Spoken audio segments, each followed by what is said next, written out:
Well, if you were like me and you thought Warner Brothers was in a rough spot after Suicide Squad Killed the Justice League crashed harder than a PC running Crisis on a friggin' potato, buckle up, because they've just taken a sledgehammer to 3 of their own studios. The latest casualties in what can only be described as a corporate bloodletting these last couple years is Monolith Productions, Player First Games, and WB Games San Diego. The reason? Money, and most likely the complete mismanagement of a number of their titles. But let's just look at this. A $200 million black hole left by Suicide Squad Kill the Justice League. It turns out nobody wanted to grind for loot in a game where Harley Quinn and the crew turned into Fortnite rejects fighting bullet sponge superheroes. On top of that, Warner Brothers' other hopeful multiplayer games like Harry Potter, Quidditch Champions hasn't exactly set the world on fire. I think we could figure that out the moment we saw the trailer. The result were some massive losses, some deep cuts, and a whole lot of talent suddenly, unfortunately, looking for new jobs. And while some people have come and left, let's just look at a couple of the games that they've released. For example, No One Lives Forever and its sequel, which were hilarious female-based James Bond ripoffs. They were awesome, and they were criminally underappreciated. Legal Limbo has also kept them from getting any proper remaster because, of course, it has. You look forward at 2000 and you have Fear, which was an awesome game with an incredible feel for its AI. You also had Condemned, and the biggest hit, really, when you look back at their history, is going to be Middle-earth: Shadow of Mordor, which was 2014, which brought us the Nemesis system, a system so enjoyed by gamers that pretty much any title that comes out, somebody's like, hey, let's put the Nemesis system inside of this. Then you also had Shadow of War 2017. They introduced the Nemesis system in these games, which were a driven mechanic that made the orc warlords remember you and adapt and change and come back for revenge like fantasy mob bosses. It was honestly one of the better systems that I've ever seen in a game to handle reactiveness between the player and the actual game itself and expand the gameplay.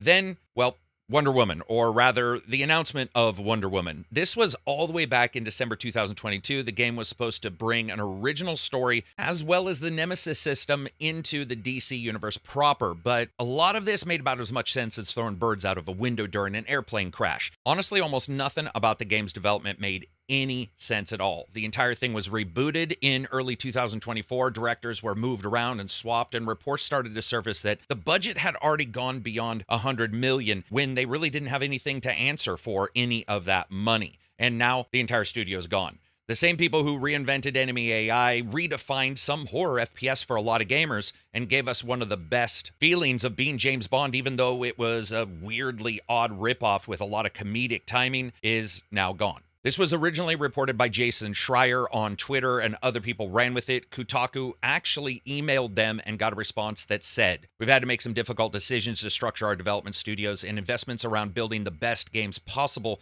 with our key franchises, which is Harry Potter, Mortal Kombat, DC, and Game of Thrones. After careful consideration, we're closing 3 of our development studios: Monolith Productions, Player First Games, and Warner Brothers San Diego. This is a strategic change in direction and not a reflection of those teams or the talent that consists within them. What is interesting here is they state that DC is one of the ones they want to continue to push forward, so I think they just decided that Wonder Woman doesn't have the audience that maybe they thought it initially had, and that the Nemesis system, well, is more like the actual replication of games development these days. Bad times just keep coming back with new bad times added on and new special powers to ruin any ideas you have. Or, well, just financial instability and really dumb ideas bringing down the entire tower.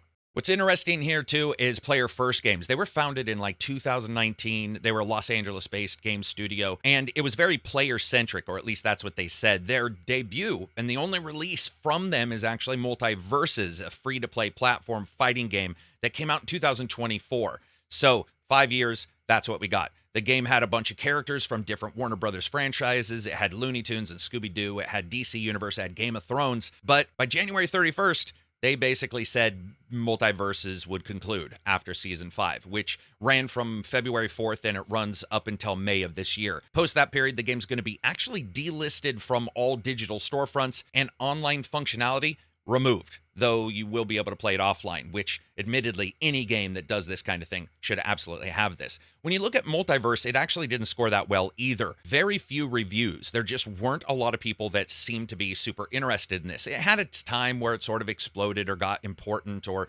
got some eyes on. Overall ended up failing. And that was also a $100 million loss that was just attributed to Multiverses from WB. So that cost them $100 million instead of making them anything. Now, the other studio here is even more interesting to me, weirdly enough, simply because we never saw anything from them. This was Warner Brothers Games San Diego. Prior to the closure there, they had actually not released any titles at all. The studio was in the development phase of some projects. There were some rumors about what was going on and what games they were going to make, but they didn't make anything. So the idea of Warner Brothers looking at all these, looking at the losses of Suicide Squad, looking at the inability for them to put together Wonder Woman and come up with a cohesive plan resulted in them deciding, you know what, they're gone. And it's sort of like that old meme of, hey, if you make a good game, people will buy it and you'll do well. If you make a bad game, people won't buy it and you do poorly. Here, you can make a great game or a series of amazing games and still not do well if you just have one or two failures. That's because games as a whole in development have absolutely changed. And when you see it, gamers are responding to not only the titles that they're getting, but the titles that are good that they have in their backlog, or the titles that are excellent that they continue to play. It's very hard to get somebody to play a new game when their old games are fully fleshed out and a new game shows up and they promise some stuff down the road.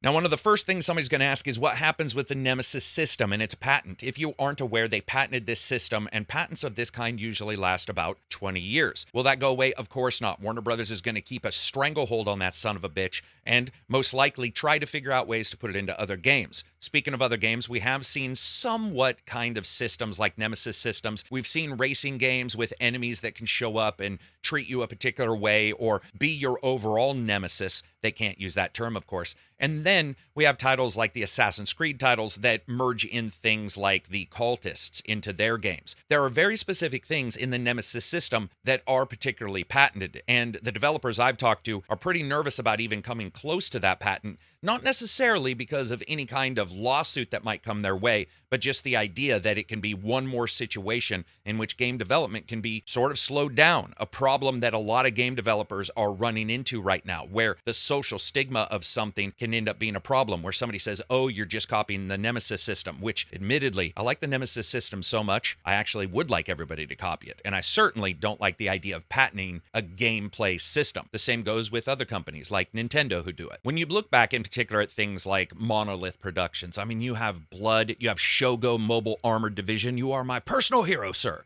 One of the best robot battle games I've ever played. You have No One Lives Forever and No One Lives Forever 2, A Spy in Harm's Way. Two incredible titles that really did start to push the genre a bit forward, even if they were quite loopy. And then Fear. These are games that, like I said at the starting of this, really did expand the feeling of having AI react to the player, even if later on we've had the developers talk about how many tricks they were actually using versus, say, real AI.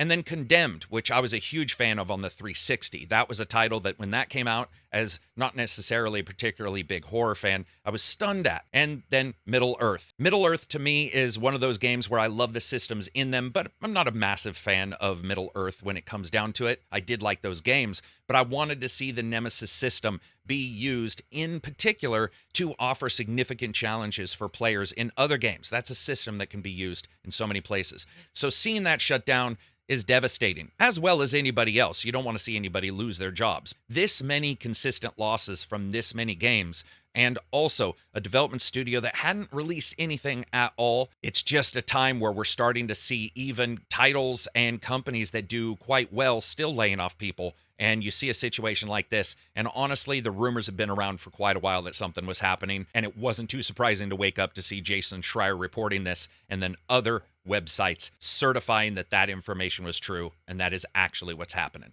So to close this out, Monolith, Player First Games, and Warner Brothers San Diego shut down, completely shuttered. Those people some will be looking for jobs, some may be reabsorbed. Wasn't too surprising. If you want new news and some upcoming reviews on some amazing games that are coming out, as well as maybe some absolutely shitty ones, stay tuned to the channel, subscribe, check out the Patreon. Peace out. Enjoy the rest of your week.